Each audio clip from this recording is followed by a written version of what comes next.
ஆர்வம் காட்டுவதற்கு பல்வேறு காரணங்களை மக்கள் குறிப்பிடுகின்றனர்.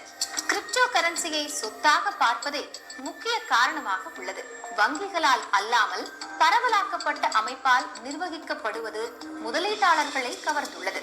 பிளாக் செயின் தொழில்நுட்பத்தில் சேகரிக்கப்படும் பரிவர்த்தனை தகவல்களை ஹேக் செய்யவோ ஏமாற்றவோ முடியாது என்பதால் முதலீட்டாளர்களுக்கு மிகுந்த நம்பிக்கை அளிக்கிறது. வருடத்தின் 365 நாட்களிலும் 24 மணி நேரமும் கிரிப்டோ கரன்சியை பயன்படுத்த முடியும் என்பதும் வாடிக்கையாளர்களை கவர்ந்த மற்றும் ஒரு அம்சமாகும்.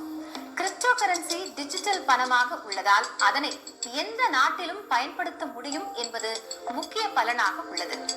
எந்த நாட்டின் அரசாலும் கட்டுப்படுத்தப்படாததால் கிரிப்டோ கரன்சியின் மதிப்பு என்பது எங்கும் மாறாது. எந்த ஒரு அரசிலும் அதிகாரப்பூர்வமாக இணைக்கப்படாததால் கிரிப்டோ கரன்சி எந்த நாட்டின் பொருளாதார நிலையிலும் எந்த விளைவையும் ஏற்படுத்தாது என்பது குறிப்பிடத்தக்கது.